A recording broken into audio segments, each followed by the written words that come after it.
खर्वं स्थूलतनुं गजेन्द्रवदनं लम्बोदरं सुन्दरं पर्शन्दमन्दगन्धलुब्धं धूपव्यालोलगण्डस्थूलं दन्तधातविदारितारि रुधिरे सिन्दूरशोभाकरं वन्दे शैलसुतासूतं गणपति सिद्धिप्रदं कामदम्।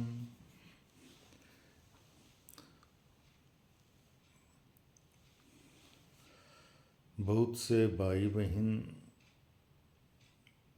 ये सोचते हैं कि हम बहुत सी देवताओं की पूजा कर रहे हैं, पूजा करते हैं, तो सभी की एक इच्छा होती है कि किसी के घर में कोई बीमार है, किसी को बच्चे के लिए, अपनी नौकरी और के लिए है, तो किसी को अपनी खेती बाड़ी के अंदर है, ऊंचे संसाधन प्राप्त करने के लिए है, और वो सभी है देवी और देवताओं की पूजा अपने तहे दिल से करते हैं।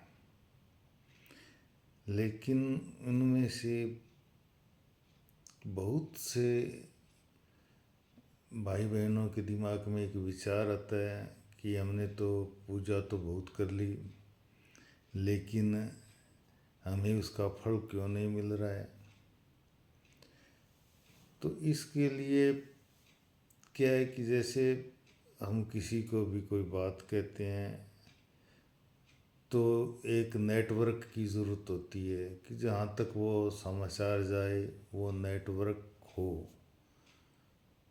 जैसे कोई बाबा बजरंगबली की पूजा करता है, कोई भोलेनाथ की करता है, कोई माता की करता है, तो कोई किसी की करता है। सभी जो पूजाएं करते हैं, तो इन पूजाओं को पहुंचाने के लिए सबसे जो एक बड़ा नेटवर्क है वो है दिवंगत आत्माओं का। जिस परिवार में भी जो भी कोई बुजुर्ग या कोई दिवंगत है, जिसको कि आमतौर पे अपने पितर कहते हैं, जैसे किसी ने अपने घर में है पूजा शुरू कर दी है पितरजी महाराज की, और जिन्होंने पूजा नहीं की है तो भी क्या है कि वो जो दिवंगत आत्मा है वो अपने पुराने स्थान पे तो घूमती ही रहती है। हाँ, उनका कोई भी परिजन कहीं अलग चला जाता है तो वहाँ पे उसको एक स्थान बना के और उनका आह्वान करना होता है, और अपनी जो पुरानी उनकी जहाँ वो रहे हैं वहाँ पर तो वो खुद ही रहते हैं। अब जब कोई आदमी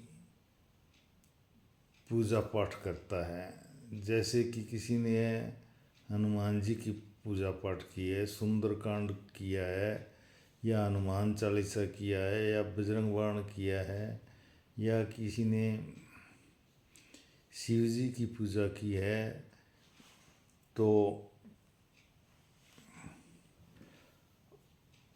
वो पूजा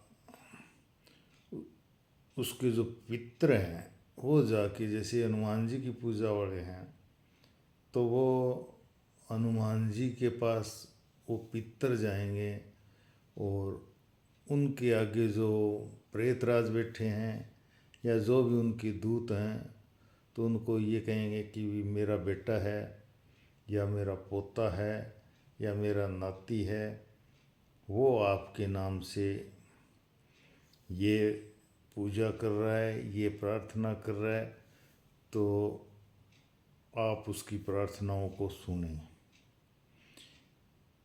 प्रेतराज वो ही फाइल है, वो आगे बजरंगबली के आगे रख देते हैं।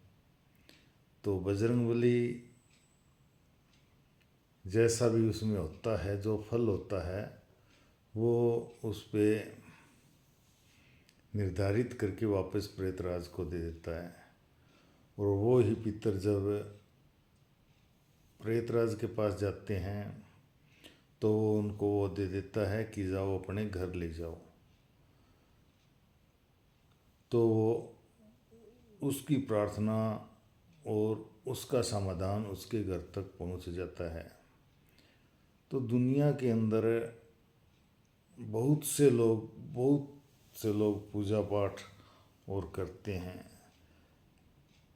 लेकिन उनकी आवाज़ को पहुंचाने वाला उनका ही कोई पितृजी होते हैं या उनकी कोई दिवंगत आत्माएं होती है जिनका उनके साथ विशेष लगाव होता है। वो उन देवताओं तक वो बात पहुंचा देते हैं और देवता वापस अपना रिजल्ट है उनके पास पहुंचा देते हैं। कभी किसी को यदि ये पता न हो कि भी हम तो जानते नहीं है कि हमारे पितृ कौन हैं और हैं, तो उनको है अमावस्या के दिन जैसे है पानी का घड़ा रखना, उनके लिए भोजन रखना, जो भी कुछ है वो करेंगे। तो अमावस्या के दिन तो सभी जो आत्माएं हैं वो पितृ के रूप में ही होती है।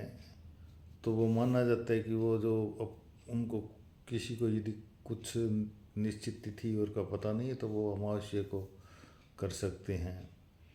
और पूजा पाठ करने के लिए पहले है वो अपने घर के देवताओं को, पितृजी को आदि को वो प्रसन्न करे और उसके बाद है वो जो भी कुछ है अपना पूजा पाठ जप यज्ञ हवन तप करते हैं करें, तो वो उनके लिए बहुत ज़्यादा पुण्यदायक और लाभदायक होगा।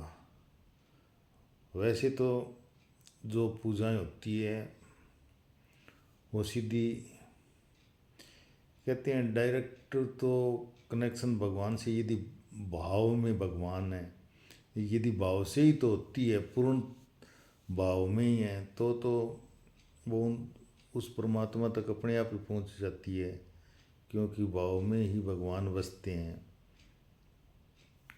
जैसे एक बार नारद जी है त्रिलोकी में घूम रहे थे, तो घूमते घूमते जो अपना ये है पृथ्वीलोक, ये मृत्युलोक है।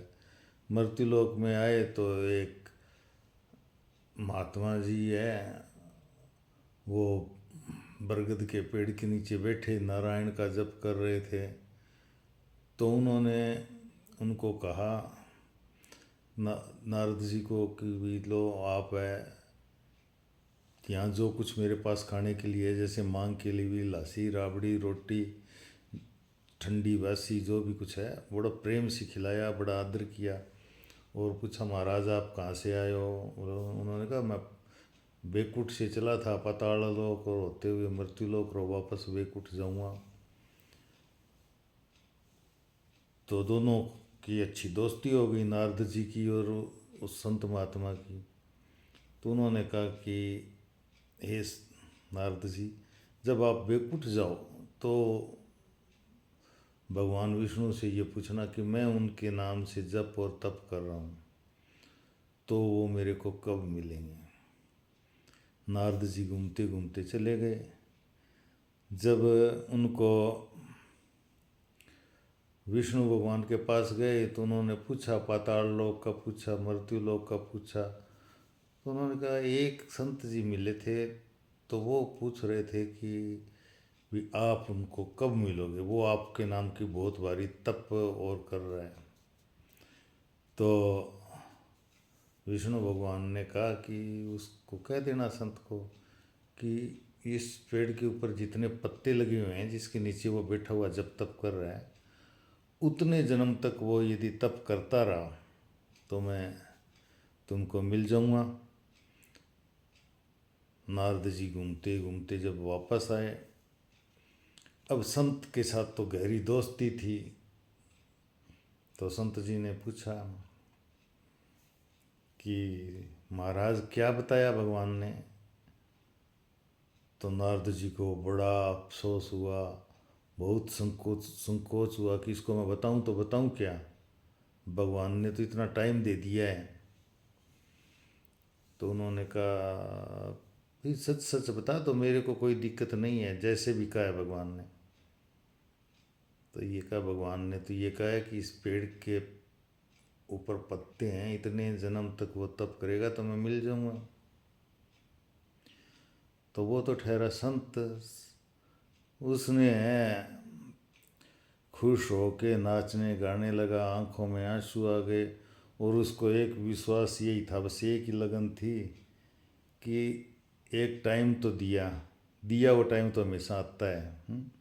ये तो कभी रुकता नहीं। जैसे कोई भी तिथि निर्धारित हो जाती है, वो तो आती है, तो इसका मतलब तो एक दिन भगवान मिलेंगे। खूब नाचने गाने लगे, आंखों में आंसू आ रहे थे। तो 10 मिनट के बाद तो भगवान विष्णु वहाँ प्रकट हो गए। भगवान विष्णु प्रकट हो गए तो नारद जी ने कहा भगवान आपने तो मेरी बेइज्जती करवा दी, जब आपने मेरे को इतने वर्ष बताया था, अब आप तो 10 मिनट के अंदर ही यहाँ आ गए। तो भगवान ने कहा तुमने मेरे से पूछी थी वो बात, भक्ति की पूछी थी, तप की पूछी थी, और अब इसमें भाव है। और भाव जहाँ आ जाता है वहाँ तो मेरे को उसी वक्त जाना पड़ता है, जब जिसके अंदर भाव होता है उस टाइम तो मेरे को उसकी हाजिरी देनी ही होती है। तो भाव में ही भगवान बसते हैं। और अपने जैसे पितर जी का है और का है, वो करते हैं, वो सिस्टम से है। और भाव से होती है वो सीधी भक्ति भगवान तक होती है। तो भाव तो प्रकट तो होता है, लेकिन भाव उस वक्त प्रकट होता है जब इंसान सबसे बड़ा दुखी होता है और उसकी अंतरात्मा में दुख का ज्वार जब सबसे ज़्यादा उमड़ता है, या सबसे बड़ी चीज़ मतलब वो इच्छा रखता है और सिर्फ एक ही चीज़ पर निर्भर करता है, एक पर ही विश्वास करता है, तो वो उसमें भाव तो निश्चित आते ही हैं। तो भाव में ही भगवान हैं। हर हर महादेव, ओम नमः शिवाय।